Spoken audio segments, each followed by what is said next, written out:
It began the way so many missions begin. Not with a speech, not with a briefing, not with an explanation, but with a sealed envelope delivered under cover of darkness. We were in the barracks outside Fort Carson, Colorado. Winter on the Front Range is a cruel thing. The wind comes down off the mountains and pushes against the walls like it wants inside, seeping through cracks you can't see but can always feel. The kind of cold that turns bunks into slabs of ice and makes every exhale a ghost in the air. That night was no different. We'd racked out early, half asleep in our uniforms, boots lined up in rows across the concrete floor. Some of the guys were still talking, cards in hand, cheap jokes traded back and forth to keep the chill out of their bones. I had just started to drift when the door opened. No knock, no announcement, just the snap of frozen air and a man in dress uniform stepping through, eyes straight ahead, mouth locked tight. He didn't look left or right. He didn't acknowledge us at all. He walked to our platoon leader's bunk, handed him a sealed envelope, and left as quickly as he came. The door slammed shut. The wind pressed harder against the metal, and for a moment, no one moved. Our lieutenant didn't read the orders out loud. He slit the envelope open with a pocket knife, scanned the page in silence, then folded it twice and slipped it into his chest pocket. No explanation, no briefing, just a muttered, "Gear up. Wheels up in 20. We'd all been in the Army long enough to know what that meant. Don't ask questions, don't speculate, don't complain, just move. By dawn, we were already packed into trucks, rifles across our chests, rucksacks stacked against our knees. The convoy rolled through the gate, tires crunching over ice, exhaust trailing like smoke signals in the air. Nobody told us where we were going. Nobody told us why. The ride lasted hours. Snow-capped ridges drifted past the windows, valleys drowned in shadow, forests stripped bare by winter. The heater in the truck rattled but did nothing. Our breath hung heavy inside the cabin, turning the glass cloudy. Some of the guys nodded off, helmets slipping forward. Others stared into the cold nothing outside. I tried to ignore the knot forming in my gut. Usually by now there would have been some kind of context, intel drop, terrain brief, even just a rumor from higher up. But this time, nothing. Just movement, just silence. The silence lasted until we hit dirt roads, then narrowed into single-lane tracks winding through pines. That's when the first man spoke, a private in the back, voice low enough that maybe he thought no one would hear. "Why send rangers out here? What the hell are we guarding in the middle of nowhere?" Nobody answered, but the question lodged itself in every mind. We rolled into the valley around mid-morning. I remember the first thing I noticed wasn't the bridge. It was the absence of life. No birds, no wind, no distant engine hum from highways. Just stillness, so thick it pressed against your ears like water. The valley stretched wide, carved by glaciers ages ago, its walls steep and dark with stone, and across its heart, spanning the slow black water of the Arkansas River, stood the bridge.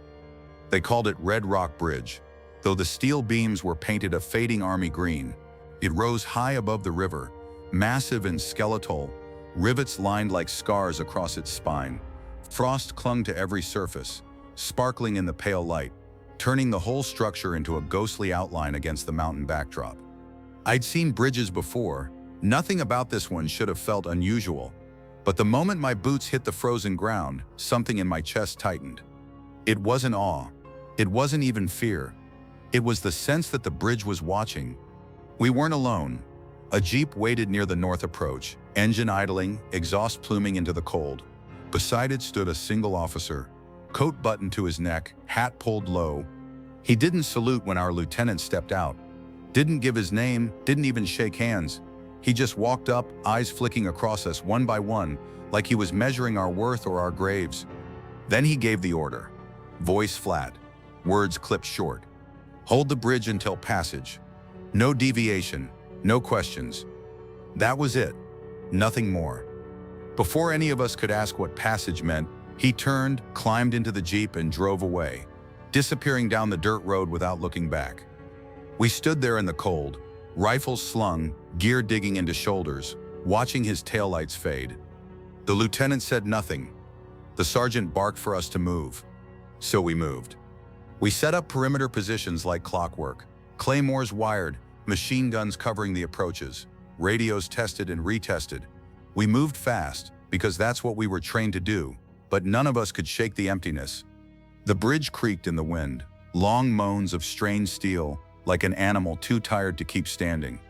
The Arkansas below rolled thick and black, swallowing every reflection instead of casting them back. The air itself carried a taste, metallic, sharp, like rust and blood mixed with something older, something buried deep. It burned the back of your throat, and no amount of canteen water could wash it away.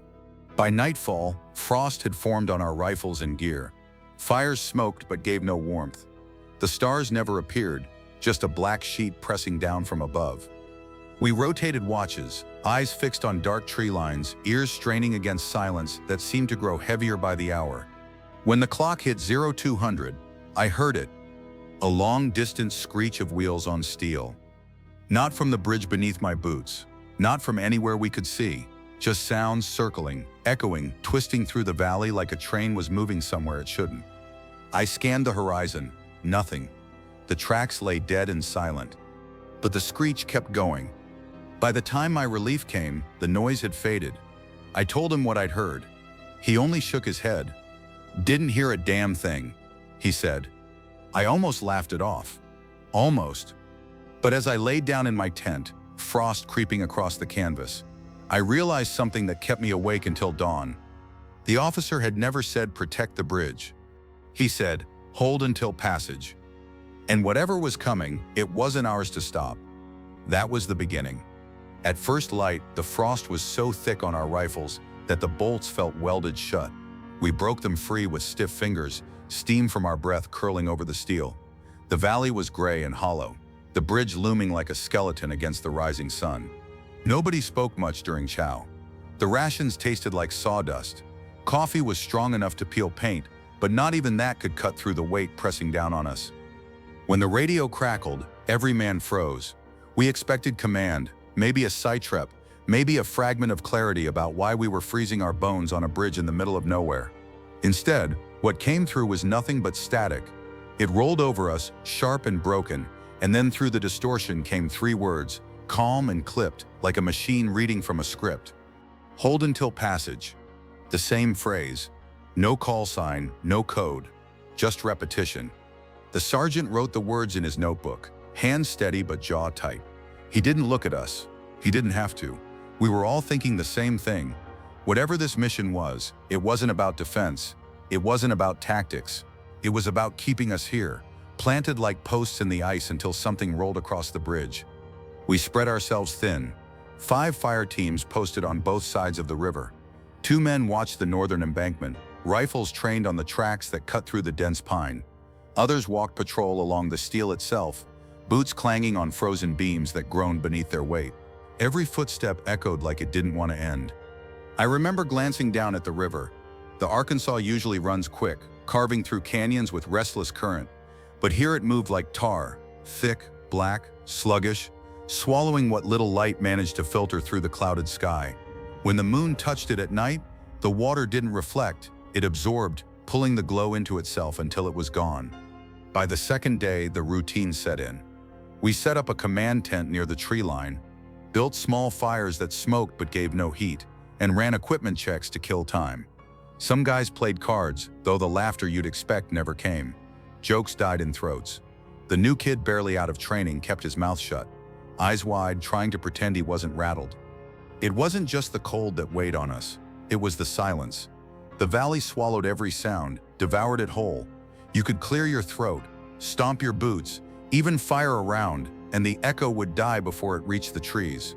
It felt like the land itself was listening, waiting. We asked around in low voices if anyone had heard of Red Rock Bridge before. One of the older sergeants, a Pueblo native, said the locals whispered about trains that never arrived, shipments that vanished, headlights barreling through the valley with no engine attached. He tried to shrug it off, but his eyes kept sliding toward the rails when he spoke. He believed more than he wanted to. That night, patrols were worse. The wind froze your fingers stiff to the rifle, and the stillness pressed in until every sound felt like a warning. The river popped with ice, the steel bridge groaned, and every creak became a trigger. I was on sentry when I heard it. Boots on metal behind me, rhythmic, solid. I spun fast, rifle up, breath tearing out of me. Nothing, just empty walkway stretching into frost. The footsteps stopped the second I turned. For the rest of the watch, I stood with my back pressed to the rail, staring straight ahead, refusing to look over my shoulder again. My pulse didn't calm until sunrise, and even then, it felt like the beat wasn't my own. We told ourselves it was the cold, or exhaustion, or nerves. But when the radio flared again the next morning, those same 3 words cutting through static like a knife, none of us believed our own excuses. Hold until passage. Orders without explanation. Orders that felt less like strategy and more like ritual. And in the heavy silence of the valley, we all knew one thing. Whatever was coming down those rails, it wasn't meant to be protected. It was meant to be contained. The nights in that valley stretched like they wanted to last forever.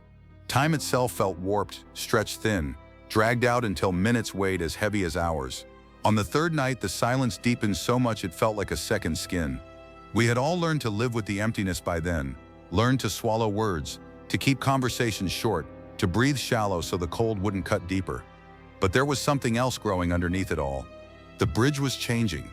It started as a faint vibration so soft at first that I thought it was just blood rushing in my ears. But when I shifted my boots across the frost-coated steel, the hum followed. Not loud, not constant, but steady. A low thrum crawling up through the soles, whispering into bone. Others felt it too. The sergeant walked the span with us, jaw tight, palms pressed flat against the rail.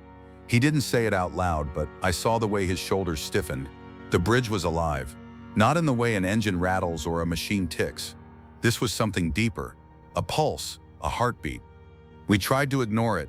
We filled our logbooks with the details command wanted. Wind speed, temperatures, weapons checks. But between the lines, men were writing their own notes. Rails humming. Air feels heavy. Something's moving in the dark.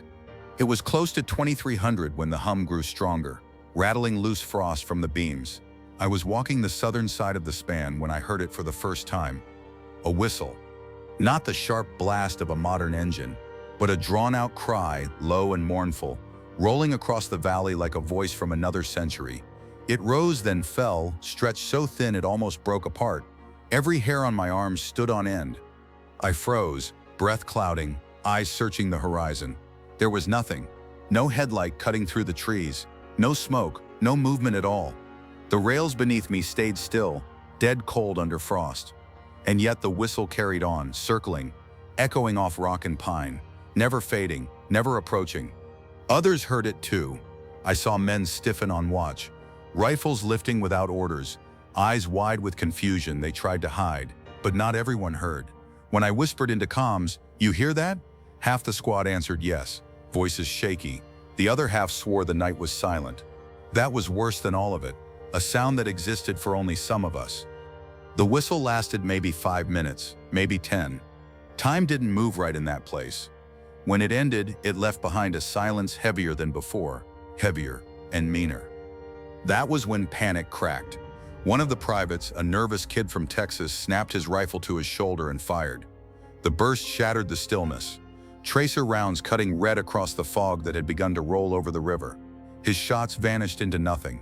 No impact, no spray of snow, no broken bark from trees, just gone. The sergeant screamed at him, voice breaking, ordering ceasefire. The kid dropped his rifle, chest heaving, eyes wild. He tried to explain, said he'd seen a light at the edge of the bridge, something moving toward us, but none of us had seen it. We went back to positions, but the damage was done. The silence was no longer just silence. It was waiting, waiting for us to break again. By dawn, frost had sealed every rivet in white, the steel groaning like it carried weight too heavy to bear. We cooked rations over weak flames, sipping coffee so bitter it made eyes water, but it didn't feel like breakfast. It felt like a funeral meal, small comforts for men who'd already begun to suspect they weren't coming home. And then came the second morning story. One of the privates swore he'd seen a figure on the far bank of the river. Said it looked like a soldier, standing stiff and still, but too pale, too thin, like the bones didn't sit right beneath the skin. He claimed its head turned toward him with a slowness that made his stomach twist. By the time we aimed scopes that way, there was nothing. Just brush bent under frost and the sluggish black water rolling beneath. The sergeant dismissed it, called it shadows, exhaustion, but nobody argued. Not because we believed him, but because we didn't want to say the truth out loud. The figure had been real. The whistle had been real. The hum beneath our boots was real. The bridge wasn't just steel and rivets. The bridge was a throat, and the whistle we'd heard wasn't warning. It was calling. That night, the sound returned. The hum of the rails climbed into our bones until our teeth rattled. The whistle rose again, longer this time, layered like two voices crying together in the dark. The bridge moaned under its own weight. The river churned as if something deep beneath was turning in its sleep. Men gripped their rifles until their knuckles split raw. Some whispered prayers, others bit down until their gums bled. When the sound finally died, the silence left in its wake wasn't relief. It was worse. None of us spoke until morning, and when we did, it wasn't about what we'd heard, it was about what was still coming. Because the bridge was no longer ours to guard. It was something else entirely, something that had been waiting long before we arrived. Hold until passage. The words repeated in my head, scratching like claws against steel. We weren't protecting the bridge. We weren't protecting a train. We were guarding the doorway. And something was already standing on the other side. By the fourth day, exhaustion had set in like frostbite. Sleep came in fragments, 30 minutes at a time, stolen between rotations. Even then, it wasn't real rest. Every time my eyes closed, I dreamed of steel groaning, of whistles bleeding through static, of pale faces pressed against glass that wasn't there. I'd wake with my heart pounding, breath steaming in the dark, rifle already in my hands. The bridge was wearing us down. That morning, while the mist still clung low over the Arkansas, I decided to walk the underside of the span, not because I wanted to, but because I needed to move. Needed to do anything other than sit still and let my thoughts eat me alive. The frost made the beams slick, the steel biting through my gloves as I crawled along the supports. That's when I saw them. Names. Scratched deep into the metal, gouged out with knives or bayonets, etched so deep frost couldn't hide them. At first I thought they were just graffiti, the usual markings soldiers leave behind, dates, initials, unit numbers. But the more I looked, the colder I felt. These weren't names I recognized from our platoon or even from our time. They belonged to men long gone. One beam carried a row from 1918. Doughboy names scrawled in desperation. Henderson, Pike, Morales. Another section bore dates from 1943, alongside divisions that had fought in Europe. The paint had flaked, but the names remained, clean as if carved yesterday. I moved farther, and the etchings kept coming. Korea, Vietnam, Iraq, fresh ones too. Names I had seen in our own barracks back at Carson. Names of men who were standing right beside me on this mission. The knife slipped from my hand, clanging against steel. My breath fogged so fast I thought I'd choke. I scrambled back to the surface, stumbling across the span until I hit sunlight again. I didn't tell anyone. Not then. I couldn't. How do you explain to a man that his name is already waiting for him beneath the bridge? That night, the silence broke in new ways. First came the whispers. Not voices you could pin down, not clear words, but the sound of something muttering just below hearing, crawling in under the ear and burrowing into thought. A private on the North Watch swore he heard his brother's voice, though his brother had been dead 3 years. Another man said his wife called his name, even though she was back in Kansas. I didn't hear family, I heard command. My old CO killed in Afghanistan. His voice crackled over the radio that wasn't transmitting, telling me to stay sharp, to hold the line, to stand fast. For a moment, I almost answered back. The sergeant shut us down hard when we tried to report it. "Comms are clean," he barked. "No chatter, no bleed, no ghosts on the net. You hear something, you log it, you don't speak it." But the logs told the truth. Every book filled with notes of voices, smells, shadows moving at the edge of vision. One man described it as the bridge remembering out loud. By 0200, the fog thickened. It rolled over the water in waves, climbing the span until the steel vanished beneath our boots. We huddled in the mist, rifles raised, eyes stinging from the cold. Then the marching began. Soft at first, like boots on dirt, rising in rhythm until the bridge itself began to vibrate. Dozens of footsteps, then hundreds, all pounding at once across the steel. But when we swept with our thermals, nothing showed. The walkway remained empty, just the sound, pressing against us, filling our heads until it felt like we were caught in the middle of a parade. Out of the fog, figures began to form. Not solid, not whole, just outlines, shimmers of uniforms from different wars. doughboys in helmets, Marines in jungle fatigues, Rangers in desert camo.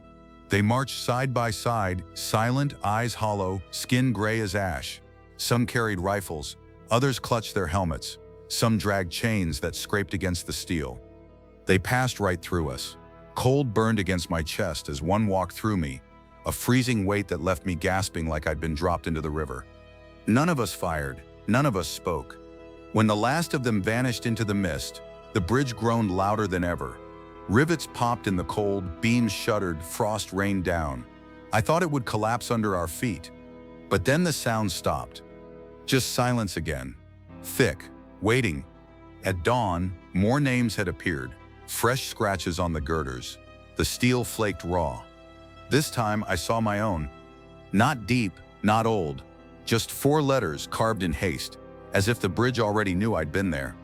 I tried to rub it out with my gloves, scraping until my hand went numb, but the name held fast. The letters cut so deep it was as if they'd been waiting under the paint all along. That morning, I didn't eat, I didn't speak.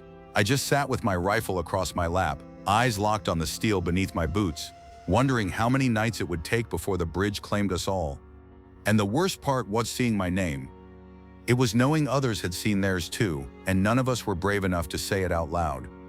The 6th night began the same as all the others, cold biting through gloves, breath hanging in clouds, the bridge groaning like it had grown tired of holding its own weight. We rotated positions without speaking much. Boots hit steel, rifles clanged against rails, radios whispered static. Same motions, same silence. Routine had become our last defense against the madness pressing in from the valley. But the air that night felt different, heavy, charged, like before a lightning strike, when every hair stands up and the skin prickles with warning. We all sensed it. Some men muttered it was colder, though the thermometers read the same. Others swore the river was louder, though when I leaned over the edge, it moved just as sluggish and black as always. We weren't imagining it. Something was coming. It started with the rails. The hum that had haunted us for days grew sharper, vibrating up through our boots until our teeth ached. Steel-grown frost shook loose in shimmering waves, and rivets popped like knuckles cracking. The hum rose higher and higher until it felt like the bridge itself was alive, every beam straining, every bolt trembling. Then the whistle came. Not the faint cry from nights before, not the echo you could dismiss as trick of wind. This time it was full, thunderous, a long howl that rolled through the valley and rattled the river below. It was mournful, layered, a chorus of voices trapped inside the sound. We gripped rifles, scanning the fog. Men barked into radios, but all we got back was static bleeding like a scream. The sergeant shouted orders, but his voice broke against the whistle. And then headlights. 2 piercing orbs of light tore through the mist at the far end of the span. Too bright, too solid to be imagination. They cut across the fog, blinding, burning white. Shadows stretched long across the steel as the lights grew closer, larger, bearing down on us. The rails shook violently now, groaning like they carried impossible weight. I dropped to one knee, bracing, heart pounding in my throat. I was ready for the impact, ready for the blast of wind and thunder of wheels. But when the train arrived, there was no impact. The headlights blazed past, the rails screamed, but the steel beneath us didn't move. The air froze, biting into marrow, and we realized the truth in an instant. The train wasn't solid. It wasn't here. Not in the way we were. Car after car rolled past, glowing from within. Windows lined with pale faces, eyes wide and unblinking, pressed against the glass as if begging to be let out. Soldiers in uniforms from every war, civilians in torn coats, children clutching toys that had no color. Hundreds of them, thousands. Some clawed at the glass with bloody hands. Others screamed silently, mouths wide, eyes burning with white fire. Every face seemed to look straight at us. Recognition in their stares, desperation in their gestures. I saw a boy no older than 10, face streaked with soot, banging his fists against the window. Behind him, a woman clutched his shoulders, her eyes hollow, her lips moving in words I couldn't hear. Another car carried men in desert camo, faces familiar, rifles slung at their sides. One of them looked like Diaz from Alpha Company, the man who had rotated out months earlier. He raised a hand, palm flat, pressed it to the glass. I nearly raised mine to match. The whistle howled again, louder than before, and the entire bridge rattled under its ghost weight. We couldn't move, not one of us, frozen by fear, by awe, by something deeper. It wasn't just a train, it was a procession, a passage, a chain of the lost, rolling endlessly toward a place we couldn't see. And in that moment, I knew the truth. We weren't guarding the bridge. We were standing watch over a crossing. Not for cargo, not for troops, for souls.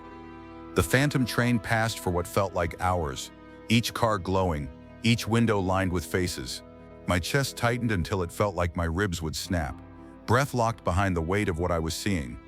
When the last car rolled across, dragging chains that rattled like broken bones, the lights faded into fog.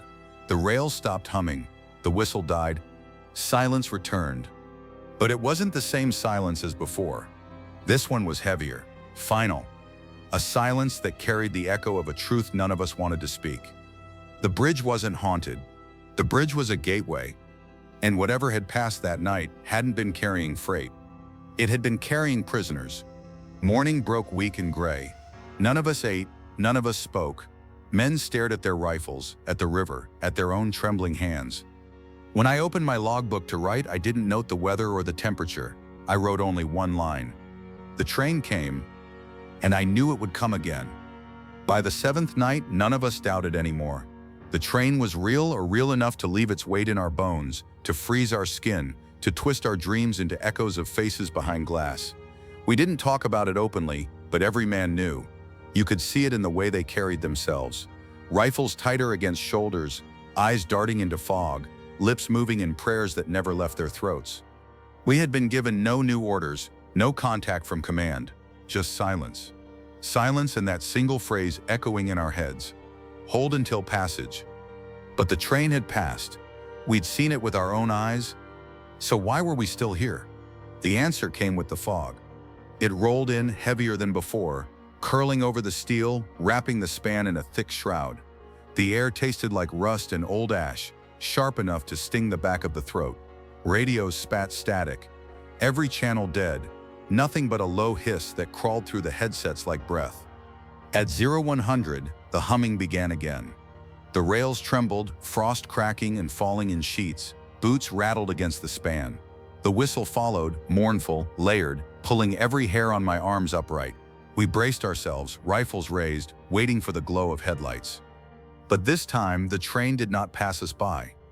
It stopped. The headlights froze at the center of the bridge, blazing white, burning through fog. The whistle cut off mid-cry, leaving the night hollow. And then the doors opened. We heard them before we saw them. Chains dragging across steel, slow and steady. Boots striking metal in uneven rhythm. Figures emerged from the glow, stepping down from cars that weren't solid but carried weight all the same. They weren't alive. They weren't even whole. Soldiers from every war, faces pale, eyes like dead lamps. Some in torn uniforms, others in dress blues, some barefoot, some bandaged, some missing pieces of themselves. They didn't look at us. Not at first. They shuffled forward in silence, forming lines that stretched across the span. Their mouths opened and closed, whispering words we couldn't hear, breaths that fogged air that wasn't theirs to breathe. Then one lifted his head, his gaze locked on mine. His eyes were white fire, and suddenly, all of them turned, hundreds of faces shifting toward us at once, hollow sockets burning, hands reaching, not fast, not lunging, just reaching, like passengers desperate to board, desperate to pull us in with them. One of our men broke. The private who had panicked before fired again, rifle roaring in bursts. The tracers cut through the fog, striking bodies that weren't solid. The rounds passed straight through, exploding frost on the steel. But the figures didn't flinch, didn't stop, didn't bleed. The sergeant tackled him, ripping the rifle away, screaming to hold fire. But the damage was already done, because now the passengers weren't just reaching, they were moving toward us. I backed up, rifle raised, breath choking in my throat. Figures passed through barrels, through beams, through men themselves. Cold slammed into me as one brushed my shoulder, colder than river ice, colder than death. My chest seized, lungs locking as if my own body had been frozen solid from the inside. Through the haze, I saw more details. The soldiers weren't alone. Civilians walked among them, men in overcoats, women clutching babies that didn't cry, children dragging toys made of shadow, their mouths opened and closed in silent screams. Chains clattered at their feet. Some of us tried to shout commands, tried to form a line, tried to act like rangers. But what do you do when the enemy isn't flesh and blood? When bullets mean nothing? We couldn't fight. We could only endure. The radio crackled suddenly, cutting through the chaos. A voice bled through the static, deep and layered, not belonging to anyone alive. Prepare for passage. Do not interfere. Every man froze. The words sank in like hooks. Prepare for passage. And that was when it clicked. The passengers weren't just crossing. They weren't just marching through. They were boarding. We were standing watch over a train that collected the dead. The figures pushed past us, one after another, vanishing into the glow of open cars. Soldiers from every war, civilians from every age, faces filled with hollow hunger. One by one, they filed into the phantom train. When the last stepped aboard, the doors sealed shut with a slam that echoed down the span. The headlights flared, brighter than before, nearly blinding. Then the train began to move. It didn't roll, it glided.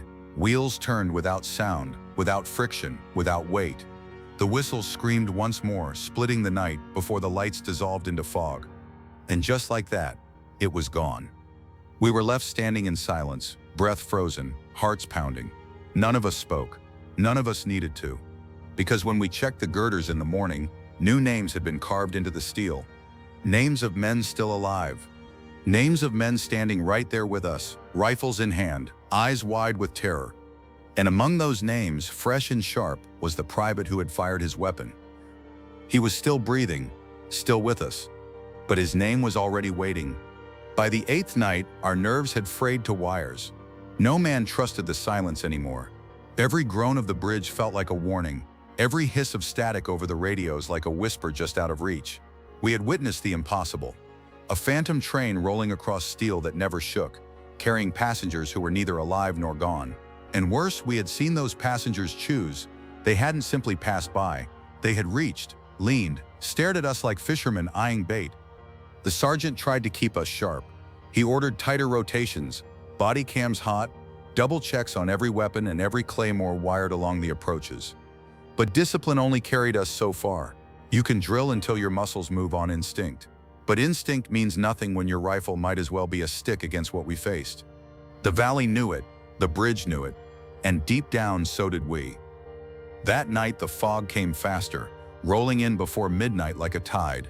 The rails hummed louder, steel trembling as if under pressure from something beneath. Radios clicked with static that bled into whispers. I pressed my headset tight and nearly dropped my rifle when I heard it. My own name, clear, calm, spoken in my father's voice. My father, who had been in the ground 10 years. Stand ready, it said. I tore the headset off, heart hammering. I wasn't the only one. The new kid fell to his knees, ripping his own radio free, muttering that he'd heard his mother. Another man swore he'd heard a chaplain reading last rites. Singh, our medic, crossed himself 3 times and whispered in Punjabi. And then the whistle screamed. The headlights split the fog, brighter this time, blinding as if the train had grown stronger. The air snapped cold enough to frost inside our lungs. Breath came ragged, stinging, each inhale like knives. The bridge thrummed, moaning with the weight of something more massive than steel should carry. Car after car rolled past, glowing with that same pale light, faces pressed against the glass again. Hundreds, thousands, unending, soldiers, civilians, children. Their mouths moved in soundless cries, their hands beat against glass that wasn't solid. But this time, something changed. The doors opened before the train even reached the center of the span. Figures poured out in 2s and 3s, stepping onto the steel with the uneven gait of the dead. Soldiers from every age, uniforms torn and burned, wounds still fresh, eyes glowing faint and white, chains dragged at their feet, rattling loud enough to drown the hum. They didn't march past us this time. They spread out, blocking the span, forming a wall of shadows that stretched from rail to rail. And they looked at us. Every single one of them. The sergeant barked for discipline, ordering us into firing positions. But even his voice cracked. Even he knew this wasn't a fight we could win. The figures advanced, slow and steady, hands reaching out not to strike but to grasp, to pull. The private who'd panicked before broke again. He screamed, fired wildly, emptying half a magazine into the fog. Bullets ripped through shadows, tearing sparks off steel, but nothing slowed. One of the figures reached him first, a soldier in a World War I uniform, chest caved in, helmet hanging loose, his hand clamped onto the private's shoulder, pale fingers digging deep. The kid froze, rifle clattering to the ground. His scream cut short, strangled in his throat as his body went rigid, his skin blanched in seconds, lips turning blue. We tried to pull him free, but the grip was stronger than iron. And then just like that, he was gone. Not dragged, not carried, just gone. 1 second he was there, thrashing against us. The next there was only empty air where he'd stood. His rifle lay abandoned on the steel. His helmet rolled in a slow circle before clattering to a stop. Every man froze. Every man understood. The passengers weren't just marching, they were recruiting. The radio came alive again, static surging until it roared in our ears. Then the voice bled through, calm, clipped, layered. Hold until passage. But it wasn't our command net. It wasn't any man alive. It was him. The private who had just vanished. His voice came through clean, steady, empty, repeating the order as though nothing had happened. Hold until passage. Hold until passage. Men tore their headsets off, some throwing them into the river. The sergeant bellowed to hold the line, but I could see it in his eyes. He had no line left to hold. The figures surged forward, not running, not charging, just walking, inevitable as tide. One brushed through me, and I felt my chest seize, lungs freezing as if ice had filled them. My vision blurred, spots swimming in my eyes, and for one terrifying moment, I thought I'd been taken too. But then it passed. The cold lifted, my chest unlocked, and I staggered back, gasping, rifle useless in my hands. Others weren't so lucky. 2 more men fell in minutes, seized by pale hands, ripped from the line, gone in an instant. Their screams didn't echo in the valley. They were cut short, swallowed by silence. The bridge moaned louder, beams shuddering, rivets popping like gunfire. I thought it would collapse beneath us, but it didn't. It never did. It held. It always held. Because it wasn't ours. It was theirs. Finally, the whistle cried again, long and piercing. The figures froze. They turned as one, pale faces tilting toward the train. And then they retreated. Not in panic, not in defeat, just in obedience. One by one, they stepped back into the glow of open cars. Chains rattled, boots struck steel, doors slammed shut. The whistle screamed a final time, shaking frost loose in sheets, before the train glided into fog and vanished, leaving us alone, leaving us fewer than before. When dawn broke, the logs were empty. Nobody wrote a word, nobody could. We just sat in silence, staring at the steel, at the rifles in our laps, at the river rolling black beneath us. But when I finally forced myself to look at the girders again, I saw what I already knew would be there. New names. The privates, the others who had been taken, carved deep, etched into the bridge like they'd been there all along. And one more name. Mine. Not faint this time, not shallow, carved deep.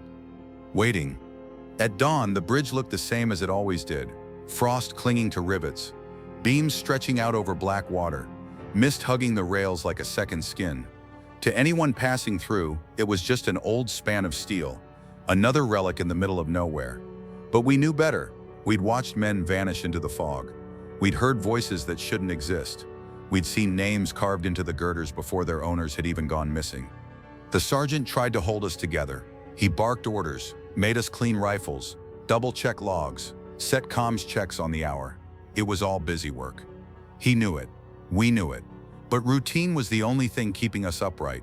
Still, discipline only stretches so far before it snaps. The private's disappearance broke something inside the platoon. He hadn't died in combat. He hadn't been blown apart by mortar fire or chewed up in an ambush.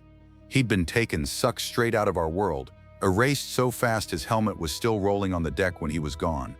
That kind of loss doesn't fit in training manuals. It doesn't fit in the part of a soldier's brain that says fight, survive, return. Men stopped sleeping. Some sat staring at the fog for hours, rifles across their knees, waiting for faces to appear. Others muttered prayers under their breath, rosaries clicking in gloved fingers, Quran verses whispered into the mist. Old tribal chants carried low and broken. One man stripped the patch off his sleeve and burned it in the fire, saying he wouldn't wear the colors of a country that fed its soldiers to ghosts. The sergeant caught him, slammed him against the rail, screamed until his throat bled. Nobody moved to stop it. Nobody cared. The bridge was cracking us apart, piece by piece. The next night came fast. Too fast.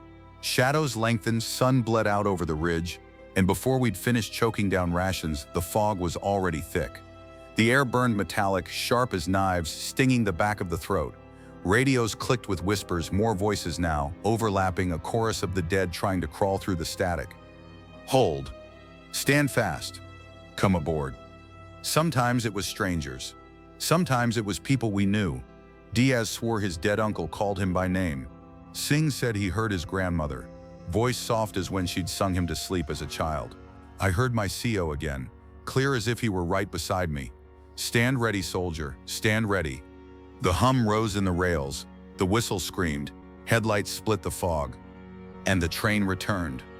This time it came faster, tearing through the mist with a hunger we could feel in our bones. The cars glowed brighter, the faces pressed against glass more frantic, more desperate. Hands beat harder, leaving streaks of shadow on windows that weren't real. Mouths stretched wide in screams that made no sound but somehow rattled our skulls anyway. The doors opened again. Figures poured out. Dozens, maybe hundreds. Soldiers from every war, uniforms ragged, bodies broken. Civilians with eyes burned hollow. Children clutching dolls with faces scratched blank.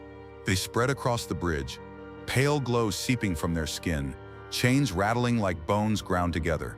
We formed a line without orders, rifles raised, barrels trained on the fog. Every instinct screamed to fire, but training held. You don't waste ammo on what can't bleed. Still, one man broke. There's always one. He screamed Diaz's name and bolted forward, charging the line of figures with bayonet fixed. His rifle pierced a chest, clean through, but the figure didn't fall. It didn't even blink. It simply turned its hollow eyes toward him, placed a hand on his shoulder, and he vanished. Rifle clattered, helmet spun. Gone. The line wavered. That was when the passengers surged. They came in waves, hands outstretched, pale and cold, pressing through rifles, through bodies, through steel itself. The air dropped 20 degrees in seconds. Frost spread across our rifles, freezing bolts shut, turning steel brittle in our grip. My breath came ragged, each inhale like shards of ice slicing my throat. One figure passed through me, an old woman with burned skin and hollow sockets. The moment her chest intersected mine, I couldn't breathe. My vision blurred, darkness clawing at the edges. I felt myself slipping, being pulled into a place colder than death. Then Singh grabbed my vest and yanked me back. The figure turned, but it didn't follow. It just raised its hands, palms out as if in prayer, before vanishing into fog. Others weren't so lucky. Mahoney, our gunner, was grabbed by two figures at once. He thrashed, screamed, fired point blank into their faces, but the bullets passed through. They dragged him toward the glow of an open car. We lunged after him, rifles useless, grabbing his legs, his vest, anything. For a moment, we thought we had him. For a moment, his boots clung to steel, his scream tearing out into the mist. Then the door slammed shut. Mahoney was gone. His scream cut like a blade across my ears, then ended in silence. The sergeant snapped then. He bellowed for us to fire, to pour everything we had into the figures. Rifles roared. Tracers cut red through the fog. Grenades thundered, blowing holes in the mist. For a heartbeat, it felt like maybe we were pushing back. Figures staggered, pale forms breaking apart into smoke and shadow. But the train didn't stop. The passengers didn't stop. Everyone that fell reformed, crawling back together, dragging themselves upright. The bridge shook with their advance. And then the radio lit again. Not static, not whispers. Voices. Our voices. Men who had vanished, calling out in calm tones. Hold until passage. Do not interfere. Stand fast. Mahoney's voice among them, steady, empty, like he'd always been there. That broke us worse than anything. The sergeant gave the last order left. Blow it. We'd wired charges along the span days earlier. Standard demolition to deny crossing, claymores, C4, det cords strung across beams. We'd prayed we'd never need them. Now they were our only hope. We fell back, detonators in hand, retreating toward the far bank. Figures pressed harder, chains rattling, hands clawing, faces screaming without sound. The train shrieked, whistle tearing the valley in two. "Blow it," the sergeant roared. The charges went off. The bridge erupted in fire and steel. Beams tore free, rivets screamed, frost shattered in sheets. The explosion ripped through the fog, tearing holes in the train itself. Cars buckled, twisted, flickered like film burning in a projector. The whistle warped, a chorus of screams bleeding into one. For a moment, I thought we had won. For a moment, I thought we had destroyed it. But the bridge held. The smoke cleared, the span still standing, scarred but unbroken. The train flickered back into being, headlights blazing, cars reforming, faces pressing against glass. The sergeant dropped to his knees. The whistle screamed one last time, so loud it shook the mountain walls.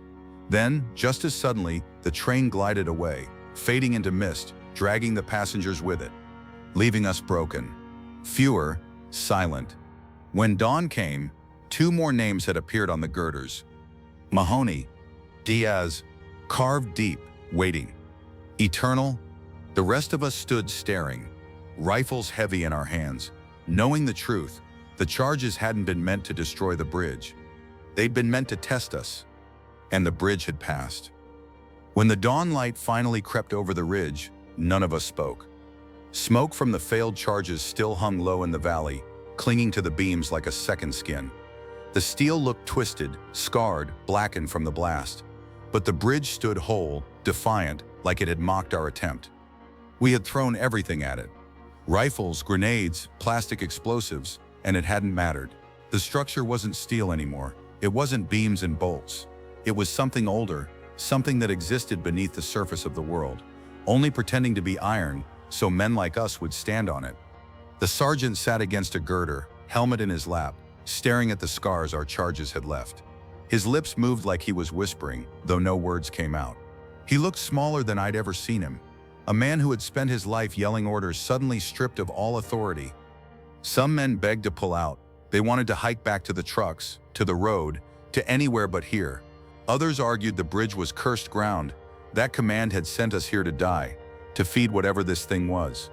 Singh said nothing at all, just sat with his medical bag open, fingers trembling over bandages he had no one left to use on.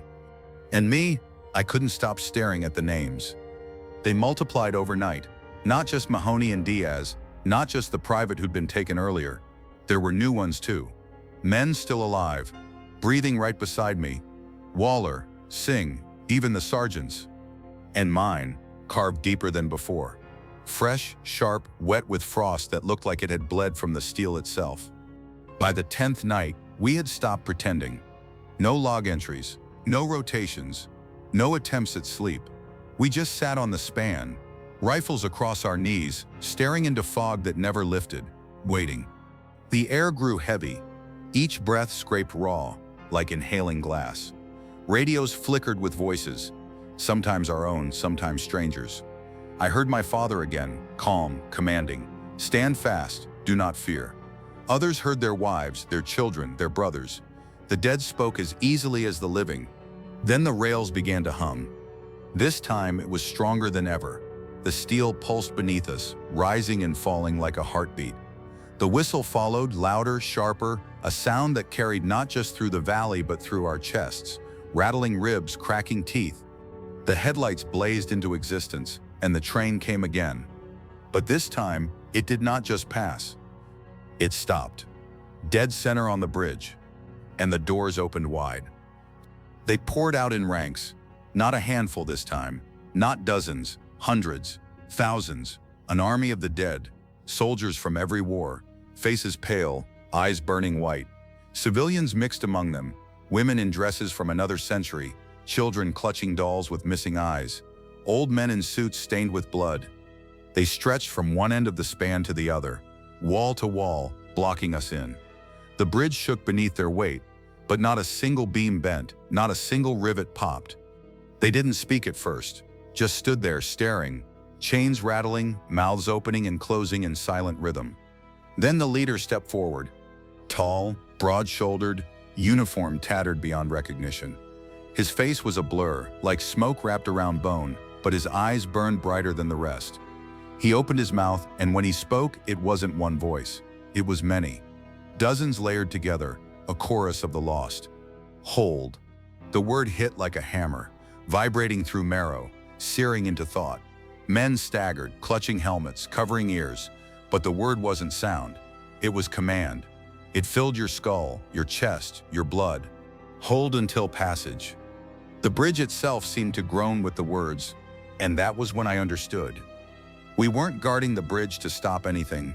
We weren't there to defend. We weren't even there to witness. We were there to stand in place, to fill a role, to keep the ritual alive.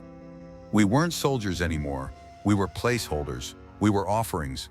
The sergeant broke first. He raised his rifle, screaming his lungs out, firing burst after burst into the leader.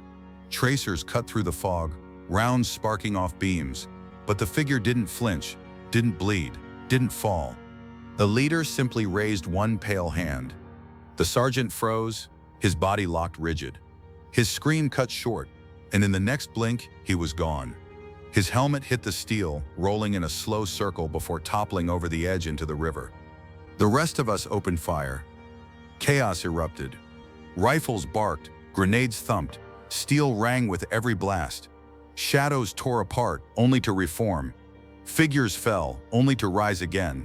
The whistle shrieked above the gunfire, a sound so loud it cracked beams and split ice on the river below. And over it all, the voices from the train, calm and endless. Hold until passage. Do not interfere. Stand fast. Our friends' voices, the sergeant's voice, Mahoney's, Diaz's, even mine. I heard my own voice on the radio, flat, steady, commanding the others to obey. And when I turned toward the girders, I saw my name glowing white in the frost. Not just carved, burning. The bridge shook violently. Cracks split along the beams, frost raining in sheets.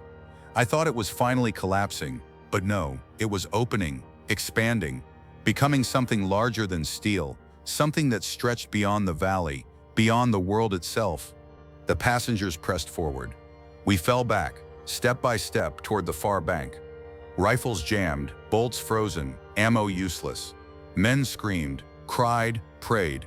Figures reached for us with hands cold as stone. One by one, they vanished into the glow.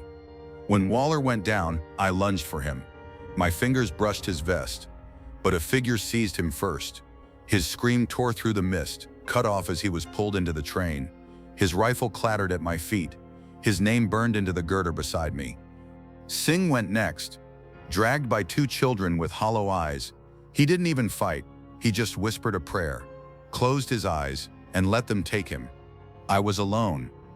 The leader raised his hand again, eyes blazing white, and I felt the command sink into me. My knees buckled. My rifle slipped from frozen hands. The word filled my skull, burning out every thought. Hold. For a moment, I felt myself slipping, falling into the glow, becoming one more face pressed against glass, one more voice repeating orders in the static. I saw it all, endless rail lines stretching into forever, every bridge in every land, every crossing a mouth for the dead to pass through. And then the whistle screamed again, louder than ever, tearing me back into myself. The passengers froze. They turned, retreating into the cars in silence. Doors slammed, chains rattled, headlights blazed. The train pulled away. The bridge fell silent. I dropped to my knees, alone, breath ragged, heart hammering, staring at the steel that had claimed every man beside me. And when dawn broke, I was still there, the only one left. I don't know how long I sat there after the train vanished. Could have been minutes, could have been hours. Time lost its meaning on that bridge. The sun crawled over the ridge slow as a dying animal, spilling pale light over steel that no longer looked like steel at all. Every beam seemed alive, humming faintly beneath my palms, whispering names I couldn't bear to hear. But I was still breathing, alone, cold, shaking, alive. When I finally stumbled off the span, my boots hit dirt with a weight I hadn't felt in days. It was like the ground itself welcomed me back. I collapsed against a rock, rifle across my lap, staring at the frost that still clung to the rails. I waited for the headlights to return, for the whistle to split the valley, for pale faces to press against glass again. But nothing came. For the first time in 2 weeks, the fog lifted. A recovery team found me at dawn the next day. Black SUVs, unmarked, engines humming low. Men in pressed uniforms stepped out, faces blank as paper, clipboards in hand. They didn't ask me what I'd seen. They didn't need to. Their eyes said they already knew. One of them handed me a canteen. Water never tasted so clean. Another draped a blanket over my shoulders. The sergeant's voice was gone. Mahoney's laugh was gone. Singh's quiet prayers were gone.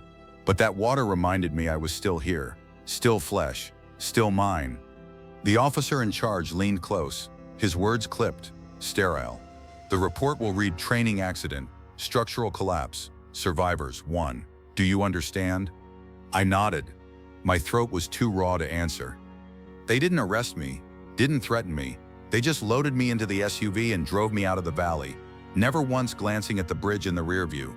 Weeks passed in blur. Hospitals, evaluations, psych boards with men who didn't write anything down. When I told them what I'd seen, their faces didn't change. Not disbelief, not horror, just tired recognition. Like a man who's heard the same confession 100 times before. Eventually, they signed my discharge papers. Honorable, full benefits, and a note I'll never forget scrawled at the bottom in neat black ink. Do not station near rail crossings. I left the army, went home, tried to bury it all under routine. Civilians don't ask questions when you keep your answers short. I stocked shelves, fixed cars, painted houses, anything that kept my hands moving and my mind quiet. But at night, the whistle followed me, soft at first, distant, as if carried on the wind. Then louder, echoing through the walls. Faces swam in glass every time I passed a window. I stopped taking the train into the city, stopped driving near overpasses. I thought it would never leave me. Then one spring morning, years later, I woke to birdsong. Real birdsong. The sound startled me more than any whistle. I stepped outside, the sun warm on my face. And for the first time since that valley, the air smelled clean. Grass, earth, a hint of rain. Not rust, not ash, not cold iron and blood. A kid from down the street rode past on a bike, laughing loud enough to shake the quiet. His little sister chased after him, her hair wild in the wind, their dog barking at their heels. I stood there frozen, hands shaking, because I realized something simple and terrifying and beautiful all at once. Life had gone on. For all the death I had seen, for all the weight the bridge had carved into me, the world still turned. Kids still laughed. Dogs still barked. Birds still sang. And maybe that was the point. Maybe Hold Until Passage was never about us stopping anything. Maybe it was about giving the living time to keep living, to keep laughing, running, singing, falling in love, raising kids, to keep the trains of the dead from spilling into the light too soon. We weren't sacrifices. We were shields. And if my name was carved into steel, waiting under frost, then maybe that was all right, because until it claimed me, I was still here. I could still choose how to live. Now I sit on my porch some nights, listening. The whistle doesn't come as often anymore. Sometimes I think it's gone for good. Other times, I hear it faint and far, rolling through mountains I'll never see again. But when it comes, I don't fear it. I lift my glass, take a slow drink, and remind myself that the passage isn't mine yet. The bridge may call, but the world still sings. And I've learned to sing with it. Because joy, true joy, doesn't come from outrunning the dark. It comes from knowing the dark exists and laughing anyway. It comes from hearing a whistle in the night and still choosing to greet the dawn. And for now, the dawn is mine.